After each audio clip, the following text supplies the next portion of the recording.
சென்னை ஐநாவரம் பகுதியைச் சேர்ந்த சதீஷ் என்பவர் தனது மகள் 7 வயதான ஸ்டெஃபி என்ற தனது மகளை மவுண்ட் பகுதியில், அதாவது பரங்கிமலை பகுதியில ஒரு தனியார் விடுதியில் அறையெடுத்து தங்கி அந்த அவரது மகளை கழுத்தை அறுத்து கொலை செய்துவிட்டு அவரும் கழுத்தை அறுத்து தற்கொலை முயற்சியில் ஈடுபட்டிருக்கிறார்.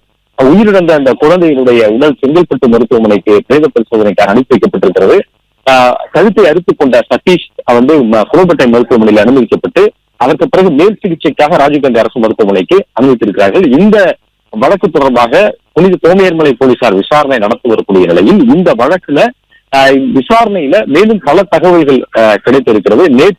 நேற்றைய தினமே சதீஷ் அவருடைய மனைவி, அதாவது குழந்தையினுடைய தாயார் ரெபாக்காவிடம் தகராறில் ஈடுபட்டதாகவும் கணவன் மனைவி இருவருமே தொடர்ந்து பிரிந்து ஓராண்டுகளுக்கு மேலே பிரிந்து வாழக்கூடிய நிலையில்தான் குழந்தையை தாயிடம் ஒப்படைக்காமல் அவர் தொடர்ந்து மிரட்டி வந்ததாகவும் அவருடைய தாய் குழந்தையை கேட்டாலும் கூட அவரை வீட்டிற்கு சென்று மிரட்டி வந்ததாகவும் கூறப்படுகிறது. இது தொடர்பாக நேற்று காவல் நிலையத்துல ரெபாக்கா என்ற இந்த குழந்தையின் தாயார் ஒரு புகாரை கொடுத்திருக்கிறார்.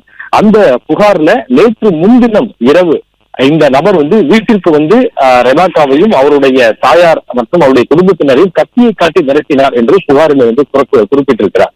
அதுல குழந்தையை ஒப்படைக்க வேண்டும் என்று ரெபாக்கா கேட்டபோது சதீஷ் குழந்தையை கொடுக்க மாட்டேன் என்றும் குழந்தையை கேட்டால் கொன்று விடுவேன் என்றும் அவர் கூறியிருக்கிறார். குழந்தையை அவருடைய கட்டுப்பாட்டிலேயே வைத்துக் கொண்டு அவர் வீட்டிற்கும் செல்லாமல் அவர் மவுண்ட் பகுதியில ஒரு தனியார் விடுதியிலே அறையெடுத்து தங்கியிருந்திருக்கிறார். அது மட்டும் இல்லாமல் நேற்று காலையில இந்த சம்பவத்தை தொடர்ந்துதான் நேற்று முன்தினம் இரவு வீட்டிற்கு கத்தியை காட்டி மிரட்டியதாகவும் வீட்டிற்கு சென்று கத்தியை காட்டி மிரட்டியதாகவும் பிறகு நேற்று காலையில அவர் வீட்டில் இருந்த ரெபாக்கா வீட்டில் இருந்து புறப்பட்டு பள்ளிக்கு செல்லும் பொழுது, அவர் பணிபுரியக்கூடிய பள்ளிக்கு அவர் செல்லும் பொழுது ஓட்டேரி காவல் நிலைய எல்லையிலேயே அவரை வழிமறித்து அவரை தாக்கியதாகவும் அவர் இருசக்கர வாகனத்திய சாவியை பறித்துக் கொண்டு அவரை மிரட்டியதாகவும் அவரை தன்னுடன் வருமாறு அவர் தொடர்ந்து வற்புறுத்தி வந்ததாகவும் சொல்லப்படுகிறது. இந்த சம்பவம் தொடர்பாக ஓட்டேரி காவல் நிலையத்துல நேற்று காலை ரெபாக்கா மற்றும் அவருடைய குடும்பத்தினர் ஓட்டேரி காவல் நிலையத்துல புகார் அளித்திருக்கிறார்கள். எழுத்துப்பூர்வமாக அந்த புகாரை